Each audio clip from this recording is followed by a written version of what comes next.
فأنا ناصح لإخواني بالصدع بالحق تبيض وجوههم. السكوت في مسألة الحزبية يضرها، فاصدع بما تؤمر وأعرض عن المشركين. سلامي على دماج ورجالها والشيخ يحيى ودار العلم يا سعد. بسم الله الرحمن الرحيم. الحمد لله الذي أرسل رسوله بالهدى ودين الحق ليظهره على الدين كله وكفى بالله شهيدا.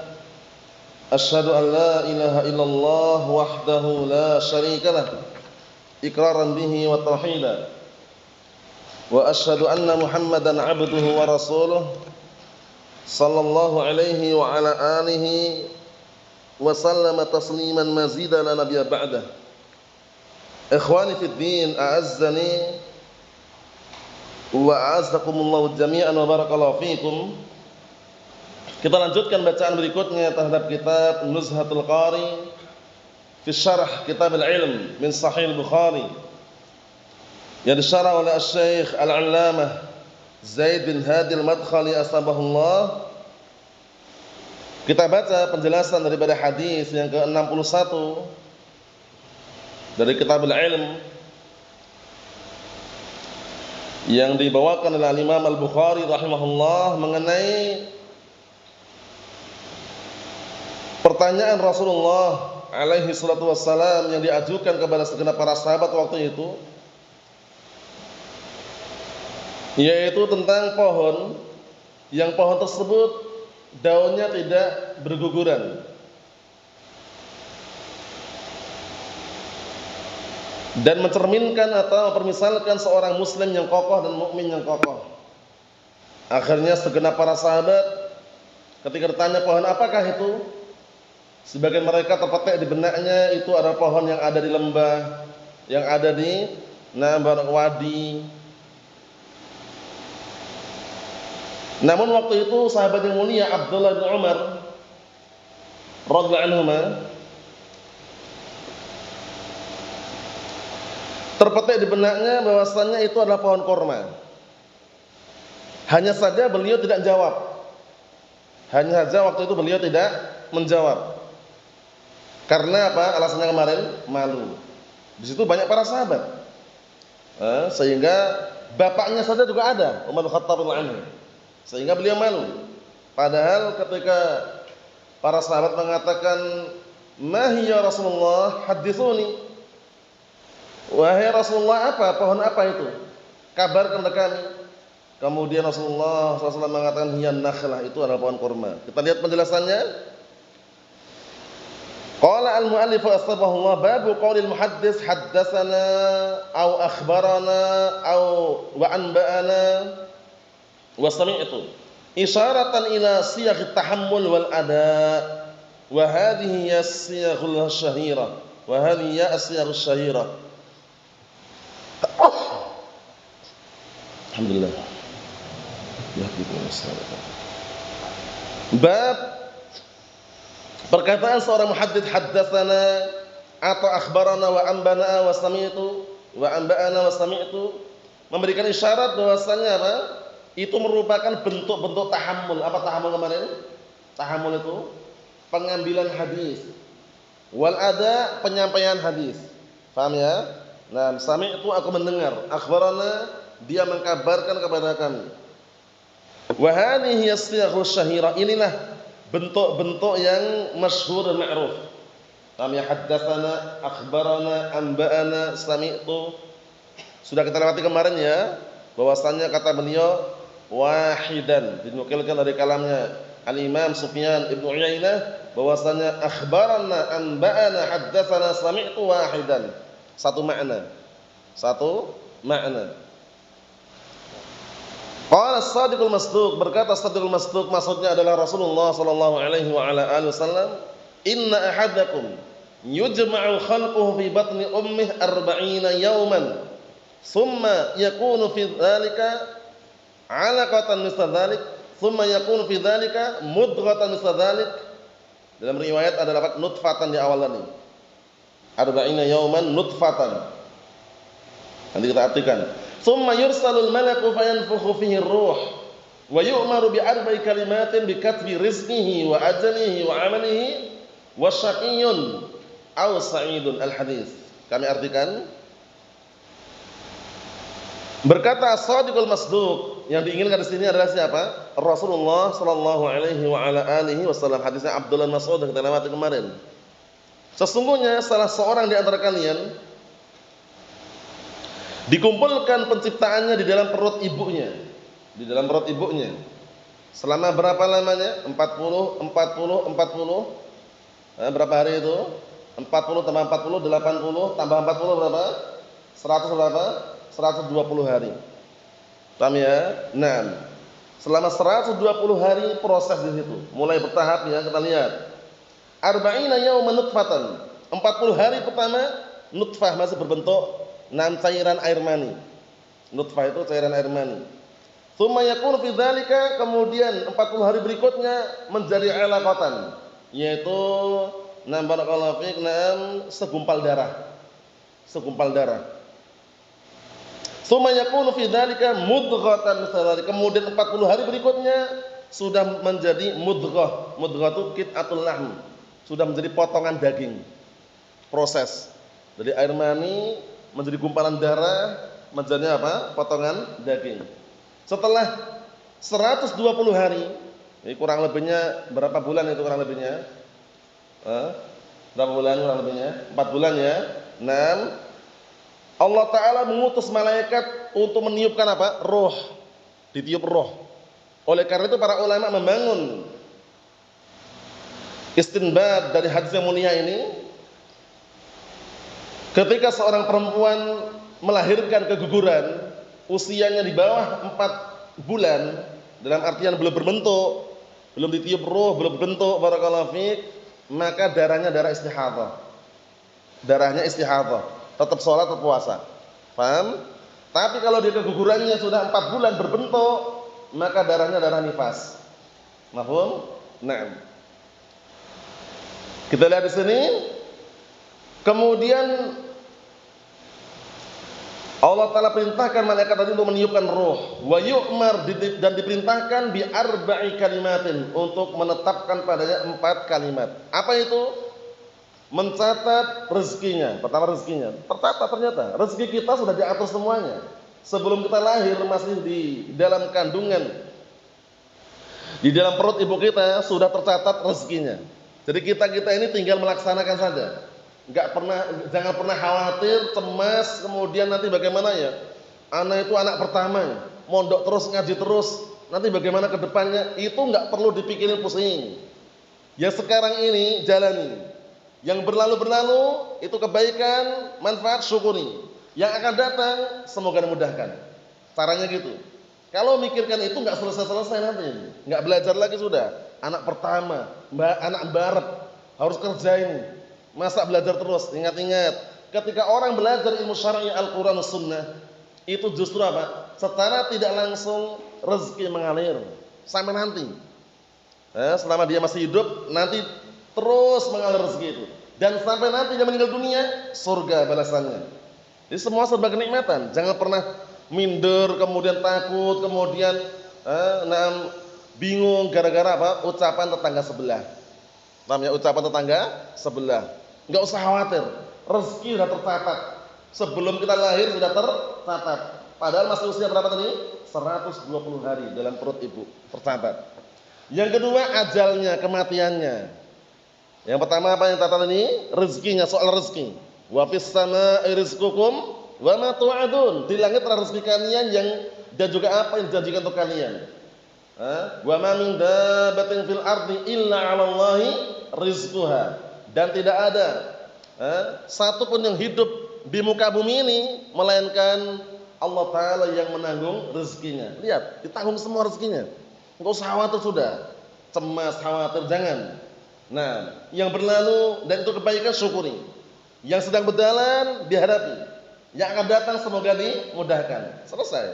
Kita lihat yang ketiga, yang kedua ajalnya. Ajal, kematian. Jadi masalah kematian pun sudah tercatat. Antum dan kita kapan matinya, tanggal berapa, jam berapa, tercatat belum? Tercatat, cuman dirahasiakan kapannya. Kira-kira kenapa kok dirahasiakan? Karena orang itu biar semangat untuk mempersiapkan amalan soleh. Coba kalau dikabarkan fulan bin Alan akan meninggal tahun sekian, jam sekian, tanggal sekian, bulan sekian, mungkin dia nggak persiapan. Ketika menjelang hari hanya baru persiapan, sehingga apa? Perbekalan masih kurang. Lihat. Tapi dirahasiakan sebabnya apa? Agar orang semangat beribadah. Paham ya? Semangat beribadah, semangat mengumpulkan amalan saleh, sehingga ajal ketika sudah datang saatnya, dia sudah punya bekal. Fa idza jaa ajaluhum la yastakhiruna sa'atan wala yastaqdimun. Apabila telah datang ajal mereka, maka enggak ada seorang pun yang bisa menyegerakan atau menunda sesaat saja. Begitu datang, datang. Dan ajal ini kematian, tamu yang tidak diundang, datang tiba-tiba tanpa permisi, tanpa minta izin, langsung waktu itu juga. Begitu datang ajalnya, langsung meninggal dunia. Antum saksikan, usianya masih muda, bukan tua, masih muda orangnya, tapi karena datang ajalnya meninggal. Ya kan? Ada juga orang yang usianya sampai 100 tahun ada itu, 90 tahun, 100 tahun masih ada. Paham ya? Nah, beberapa walaupun enggak banyak ada. Nah, itu menunjukkan karena belum ajalnya. Belum sampai ajalnya. Makanya jangan pernah mengatakan, "Wah, ana mau hidup panjang ini. Mau hidup selamanya dan enggak mau mati." Menolak mati katanya. Salah. Pasti nanti akan mati nanti. Paham ya? Sembunyi kemana pun kalau udah datang ajalnya, dihampiri atau tidak? Dihampiri. Kata Allah Subhanahu wa taala, "Aina matakunu yudrikumul maut walau kuntum fi burujin musayyadah." Dimanapun kalian berada, pasti kematian akan menghampiri kalian. Walaupun berada di dalam benteng istana yang sangat megah, nggak bisa sembunyi. Mau sembunyi kemana coba? Nggak bisa. Nah, yang berikutnya wa amalihi, dicatat amalannya. Dia berbuat apa amalannya? Amalan dia itu yang dia lakukan apa? Karena innamal amalu bil khawatim. Hanya saja yang jadikan tolak ukur suatu amalan hamba itu adalah penutup akhir hidupnya. Makanya kita senantiasa minta agar apa? Ditutup akhir hayatnya dengan apa? Husnul khatimah. Itu senantiasa kita minta itu. Dan berbahagialah selama dia di atas sunnah, qaulan wa amalan wa i'tiqadan, secara ucapan, amalan, keyakinannya. Apa kata Imam Ahmad bin Hanbal rahimahullah? Man mata 'alal islam was sunnah, mata 'alal khairi kullih. Luar biasa. Barang siapa yang mati di atas Islam sunnah, berarti dia mati di atas seluruh kebaikan. Coba tinggal kita menjaga istiqomah. Istiqomah itu berat, perlu usaha, upaya, berkorban, berjuang. Faham ya? Nah, kita lihat di sini. Kemudian setelah dicatat rezekinya, ajalnya, amalannya, nah yang terakhir, yang keempat, keberakhiran dia. Dia nanti di akhirat termasuk orang yang syaqiyun, sengsara, atau sa'idun, orang bahagia. Ini penting sekali ini. Ima sengsara, ima bahagia. Ima surga, ima neraka. Paham ya? Nah, mulai karena itu proses, ada yang masuk surga, ada yang masuk neraka. Nah, kita ini termasuk yang mana? Itu kita nggak bisa pastikan. Hanya bisa berharap dan berjuang. Semoga termasuk penduduk surga. Seperti itu. Nah, oleh karena itu Allah Subhanahu wa taala mengatakan dalam Al-Qur'an Karim, ketika seluruh manusia ini diberikan hidayah, itu mampu enggak Allah Ta'ala ngasih hidayah mereka semuanya? Mampu.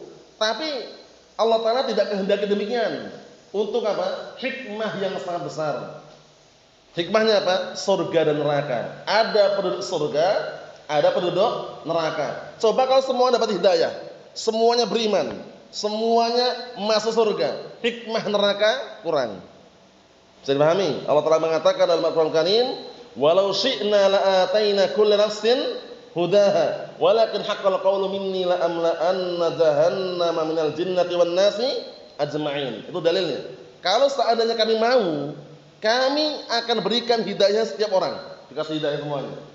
Tapi sungguh telah benar ucapan kami, kata Allah Ta'ala, kami akan penuhi neraka jahanam dari kalangan jin dan manusia. Menunjukkan bahwasannya menjaga keistiqomahan itu berat. Istiqomah itu berat, tapi seberat apapun karena itu adalah perjuangan menuju akhirat, menuju surga, harus kita perjuangkan. Harus kita perjuangkan. Kita lihat berikutnya. Faqalu Ibnu Mas'ud radhiyallahu anhu haddatsana Rasulullah sallallahu alaihi wasallam. Ucapan Ibnu Mas'ud radhiyallahu anhu di dalam matan kemarin, haddatsana Rasulullah sallallahu alaihi wasallam telah menceritakan kepada kami Rasulullah sallallahu alaihi wasallam hadhihi min siyaghi tahdits sahih. Ini merupakan bentuk-bentuk tahdits, penyampaian hadis. Jadi kalau antum menyampaikan hadis, itu biasanya kalau ingin sempurna ada sanadnya. Ada yang dikenal apa? Sanad, mata rantai hadis. Paham ya? Jalur periwayatan hadis. Fungsinya sanad itu apa fungsinya? Fungsinya apa sanad itu fungsinya? Menjaga keutuhan dan kemurnian, kesempurnaan apa? Agama ini diantaranya. Karena jalurnya jelas. Paham ya? Haddatsana fulan, haddatsana alan, haddatsana fulan, an fulan an bersambung. Oleh karena itu Imam Abdullah bin Mubarak rahimahullah beliau mengatakan apa? Al-isnadu minad din. Al-isnadu minad din. Walaulal isnad laqala man syaa'a ma syaa'a. Al-isnadu minad din walaulal isnad laqala man syaa'a ma syaa'a. Kata Imam Abdullah Ibnu Mubarak rahimahullah taala, sanad itu mata rantai hadis, jalur hadis, periwayatan hadis termasuk bagian dari apa? Agama. Kalau seandainya tanpa sanad, niscaya akan banyak orang yang berkata sesuka dia. Paham ya? Dia akan berkata sesuai dengan kehendak dia. Tapi dengan adanya sanad, dia akan berpikir, mana sanadnya? Siapa? Dari mana kabarnya? Ente dapat dari mana kabarnya? Dari si fulan. Si fulan dari mana? Dari si alan. Si alan dari mana? Dari fulanah. Fulan dari mana? Dari si fulan. Kalau bersambung namanya muttasil, kalau terputus namanya apa? Munqati'. Itu istilah mustalah seperti itu. Mafhum? Kalau muttasil alamat diterima, kalau munqati' alamat ditolak, kan gitu. Naam. Jalurnya jelas sekali. Kita lihat. Wa misluha akhbarana wa anbana. Yang semisal dengan itu adalah akhbarana wa anba'ana. Artinya sama sebenarnya kalau diindonesiakan. Akhbarana mengkabarkan, anba'ana memberitakan, haddatsana menceritakan, sama kan? Nah. Wa nahwu dzalik min as-siyaq al-waridah, dan juga yang semisal itu dari bentuk-bentuk yang datang. Wa sanadur riwayah mahfudun. Perhatikan ini, dan jalur periwayatan jalur periwayatan itu senantiasa terjaga. Kenapa kira-kira? Untuk memurnikan khabar tadi, biar kabarnya itu enggak apa? Simpang siur. Kabarnya itu benar-benar akurat. Aman, terkendali, pasti dan akurat. Paham ya? Nah, jadi kabarnya itu tidak dibikin-bikin itu loh. Karena orang dicek dari mana kabarnya? Dari fulan bin alan. Fulan bin alan dari alan bin fulan, terus sampai bersambung. Kita lihat. Li'annahu min khasa'isi hadhihi ummah, masyaallah. Dikarenakan sanad ini termasuk kekhususan umat ini, umat Nabi Muhammad sallallahu alaihi wa ala alihi wasallam. Dihafalkan tadi ya, al-isnadu minad din, walaula al-isnadu laqala man syaa'a ma syaa'a. Sanad itu termasuk bagian dari agama. Kalaulah seandainya tanpa sanad, niscaya orang akan berkata sesuka dengan apa yang dia inginkan. Perkataan al-Imam Abdullah Ibnu Mubarak rahimahullah. Naam. Fatajidul yawm fi hadzal 'asr, maka kamu akan jumpai pada hari ini, di zaman ini, wa qabla hadzal yawm, dan sebelum hari ini pun, man yamlikuna al-ijazat wasyahadat, orang-orang yang mereka memiliki apa? Ijazah.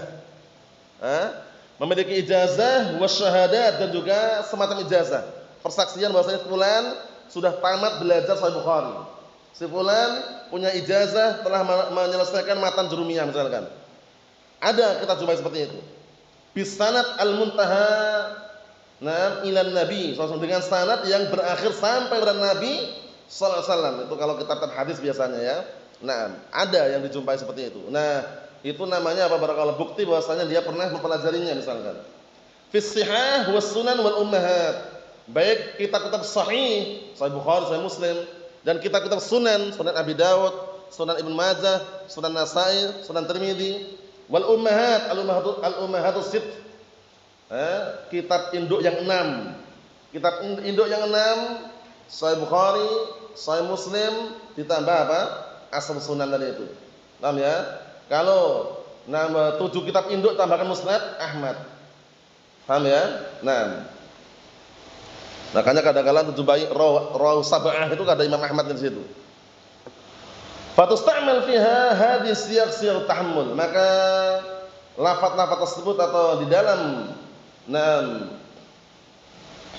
penyampaian riwayat tersebut digunakan dengan bentuk-bentuk tahammul. Tahammul ketika mengambil apa? Mengambil. Jadi ketika mengambil pun juga sama. Karena nanti ketika mengambil dia dari siapa? Dari si fulan di mana? menceritakan atau tidak, bertemu langsung atau enggak. Wa yulhaq biha al-kitabah wal ijazah wal munawalah. Diikutkan juga dengannya kitabah catatan. Kemudian ijazah, na'am barakallahu fik, ijazah, pengesahan. Wal munawalah, na'am perizinan. Jadi munawalah, jadi dia ngasihkan kitab, aku izinkan kepada fulan bin alan untuk meriwayatkan dariku kitab ini. Paham ya?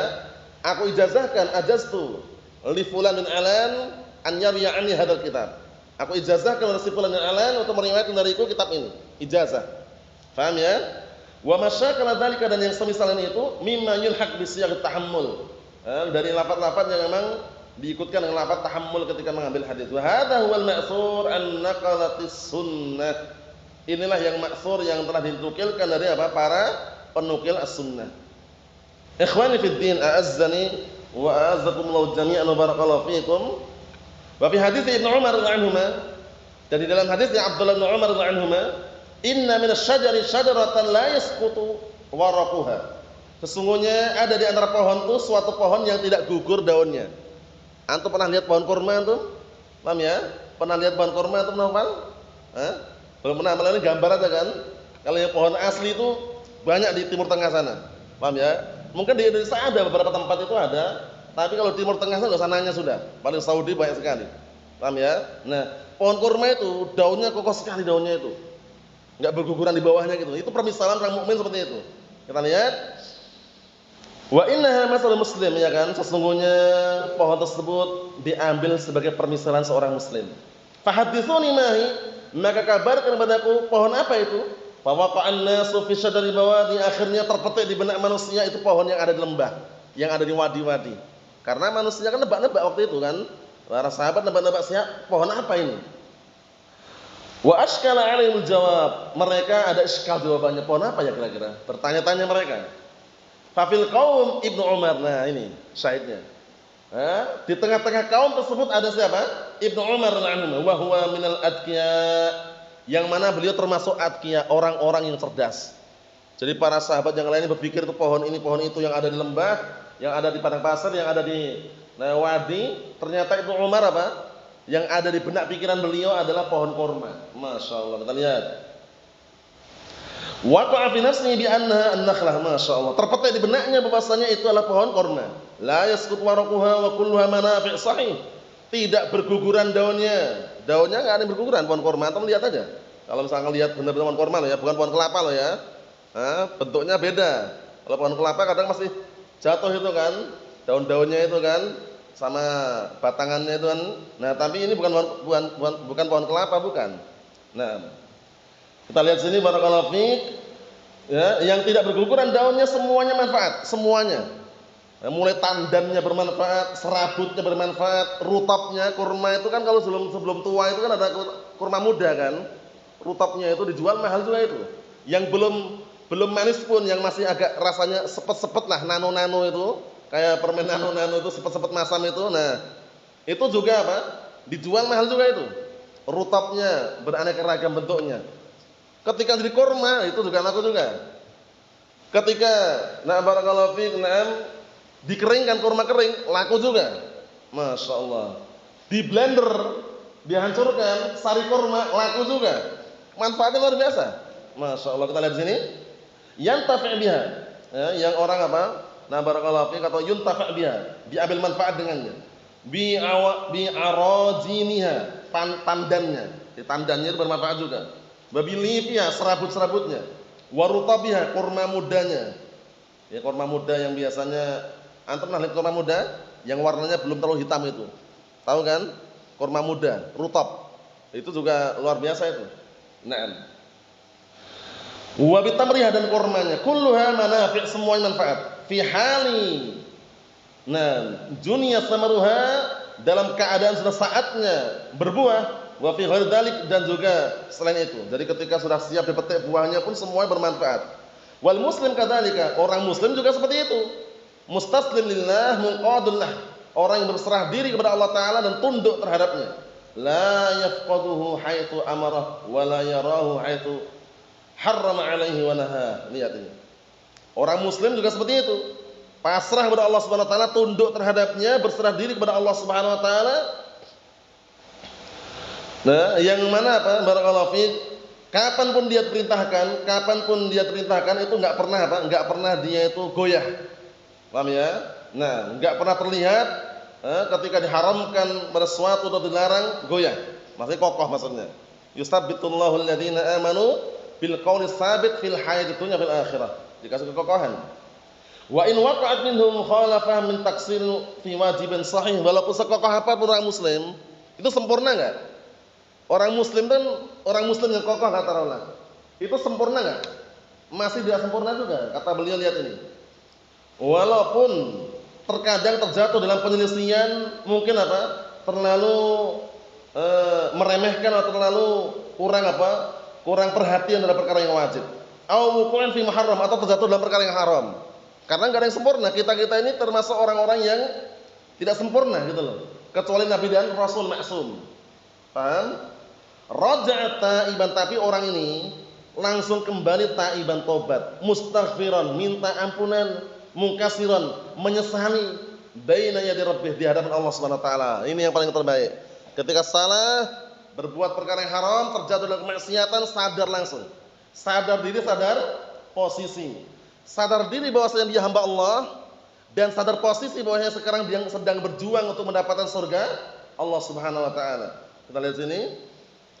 Wa qad wa'adallahu 'azza wa jalla al-mudnibin at-taibin bit-taubah 'alaihim, masyaallah. Dan sungguh Allah taala telah menjanjikan untuk orang-orang yang berbuat dosa, ingat-ingat, orang yang berbuat dosa, jangan pernah putus asa gara-gara berbuat dosa yang sebanyak apapun.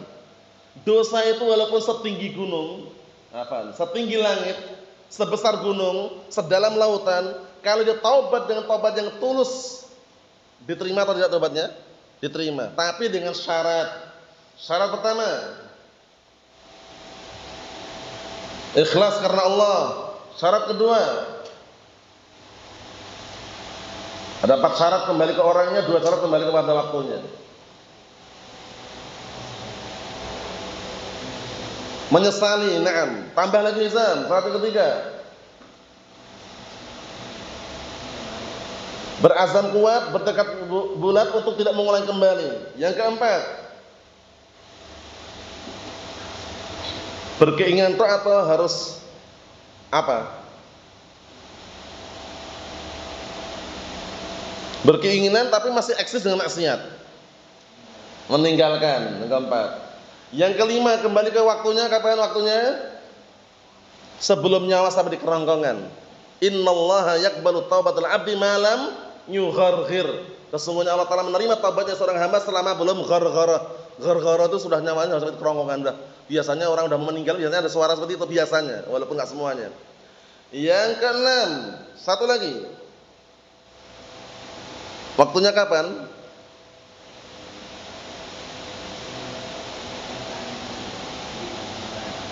Sebelum matahari terbit dari arah barat. Sebagaimana perkataan Nabi kita Muhammad sallallahu alaihi wa ala alihi wasallam, "Wala tanqatul hijrah hatta tanqatul taubah, wala tanqatul taubah hatta tatlu asy-syams maghribiha."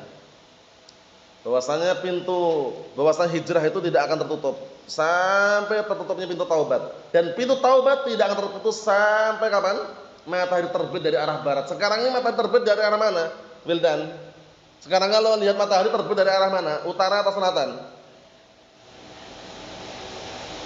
Terbit. Matahari kan terbit, terbenam kan? Terbitnya dari arah mana? Terbenamnya di arah mana? Selatan ya? Lah bahas nanti karena belum paham, jadi pahamkan dulu. Yusuf, matahari sekarang ini terbit dari arah mana, Yusuf?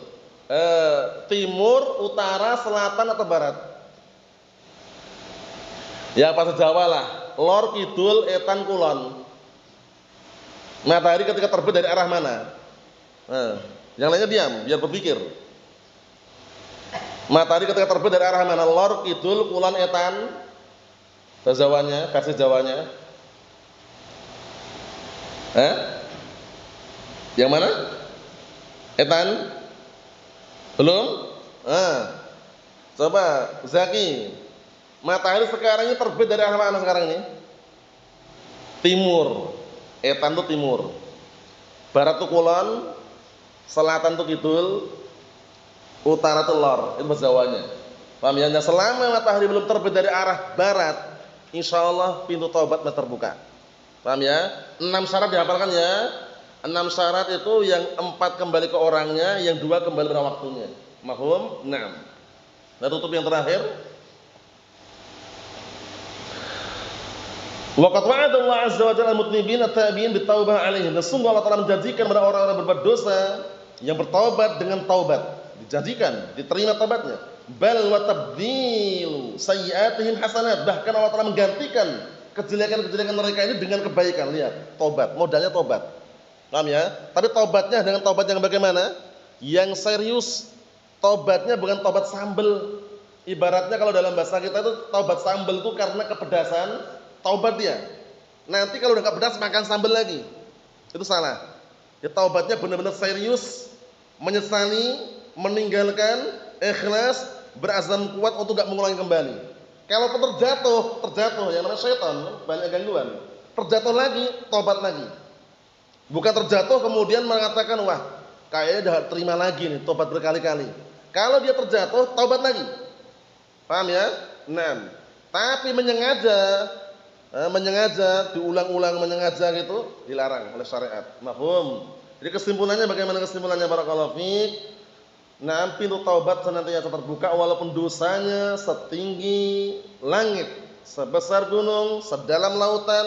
Kalau taubatnya benar, insyaallah biidznillah azza wa jalla akan diterima oleh Allah Subhanahu wa taala. Kama fi qouli azza wa jalla illa man taba wa amana wa 'amila 'amalan shalihan fa ulaika yubaddilullahu sayyi'atihim hasanat wa kana Allahu ghafurur rahim. Kecuali orang yang tobat dan beriman dan beramal amalan saleh, maka mereka-mereka ini Allah Ta'ala gantikan kejelekan mereka dengan kebaikan, dan sungguh Allah Ta'ala zat yang Maha Pengampun dan Maha Penyayang. Paham ya? Tobatnya dengan tobat yang benar, bukan tobat main-main. Paham ya? Bukan tobat apa? Sambalatan, bukan, tapi taubat yang tulus, yang benar. Wa qala azza sya'nuhu wa inni laghaffarun liman taba wa amana wa 'amila shalihan tsumma ihtada. Dan sesungguhnya aku adalah zat yang senantiasa mengampuni bagi orang-orang yang tobat, beriman, beramal amalan saleh, kemudian dia akan apa? Nah, mendapatkan petunjuk. Fal muslim ala janibin 'azim minal khair. Maka seorang muslim berada di sisi yang sangat agung dari apa? Perkara kebaikan. Oleh karena itu senantiasa minta kepada Allah Subhanahu wa taala agar diampuni dosa-dosanya. Karena bagaimanapun keadaannya, kita ini termasuk orang-orang yang apa? Dikatakan oleh Allah Subhanahu wa taala dalam hadits qudsi, berbuat salah siang dan malam. Innakum tukhti'una bil-laili wan-nahar wa ana aghfiru dzunuba jami'an fastaghfiruni aghfir lakum. Sungguhnya kalian itu wahai hamba-hambaku adalah orang-orang yang senantiasa berbuat kesalahan siang dan malam, dan aku zat yang mengampuni semua dosa, maka minta ampunlah kepadaku, niscaya aku akan ampuni kalian. Nasallahu as-salamata wal afiyah fid dunya wal akhirah walhamdulillahirabbil alamin.